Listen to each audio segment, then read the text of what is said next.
Now, my other What the Farage is the cost of asylum seekers in this country. It's been costing us about £1 billion a year to look after and house asylum seekers. But I understand that figure has now gone up a little bit. Well, joining me is Chairman of Migration Watch UK, Alp Mehmet. Alp, good evening and welcome to GB News. Good evening to you, sir. It's a delight to be here. Well, that's kind of you, thank you. So it was costing us £1 billion a year to look after people who, and we say asylum seekers, and some will get granted refugee status, but isn't the truth of it, these are all people who have illegally entered the country?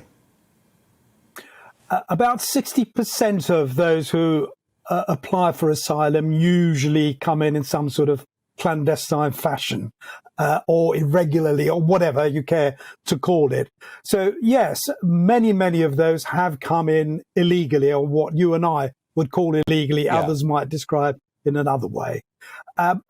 It's not just the fact that it's costing 1.4 billion now, Nigel. It's the fact of how quickly this has grown. So that's 40%, a 40% increase. 42%, I'm told, but there we are. Yeah, 40% increase already in the space of about a year to 18 months. And guess what?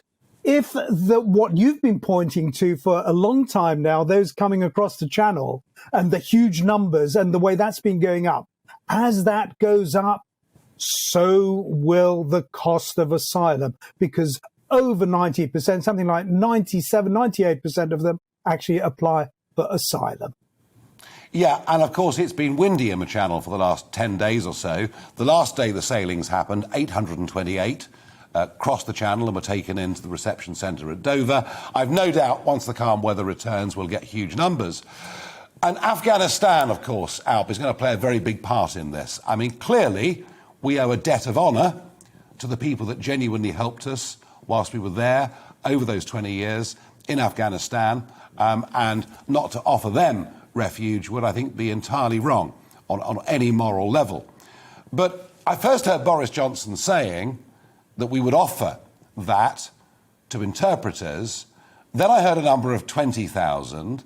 Then I heard a number of 25,000. And I'm assuming that everyone that crosses the Channel now, without documentation, will say they've come from Afghanistan. How are we going to deal with this? I think we've got to be extremely careful.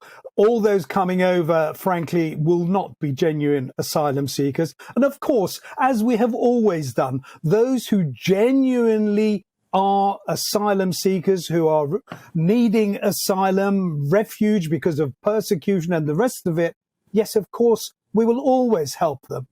But to suggest, as has been mooted over the last few days, that because the Taliban has taken over, we've got to offer something like 35 to 40 million Afghans asylum, that is batty, frankly. We've got to think of the consequences and the impact on people at this end as well. You cannot simply ignore the fact that it means a great deal of stress for those at this end already, often those in greatest need and those, frankly, who require housing and require medical attention just as much as anyone else. We mustn't forget that.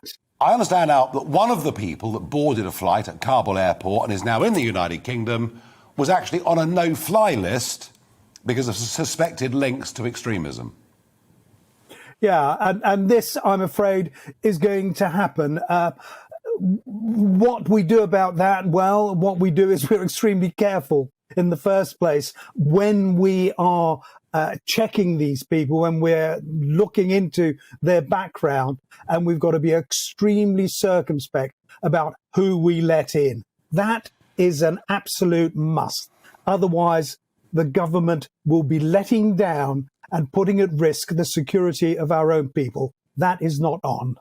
And finally, Alp, when it comes to determining from a place like Afghanistan, who would genuinely be in fear of their life because of this Taliban regime, and that would be you know, a classical definition of somebody that was a refugee. We keep hearing talk of offshore processing centres. Is there a practical, sensible way in which that might be done? I have no problem with offshore processing centres. For me, it's not so much what we do at that point, it's what happens afterwards. When the process ends, when we decide one way or the other, what happens to people then? The Australians, frankly, they don't even accept those who have succeeded in their asylum claims. Very often they go somewhere else, including the United States. However, what we must not do is those who have been refused, turned down, as often happens, I'm afraid they have to be returned either back to where they came from or indeed from where they set off from. Very often those coming across the channel have come from France. France must do more, must take them back. Alp, I tell you something. One last word. This issue is not going to go away. No, please do. That the French and the EU, frankly, they could do a great deal more to deal with these asylum applicants at the point of entry into the EU or into France. At the moment, they do very little. That's a disgrace. Well, they did take 54 million quid the other week, and no doubt they'd expect some more. Alp, we'll have you back on very, very soon. This issue is going to become a very big one over the course of the next few months. Now, in a moment.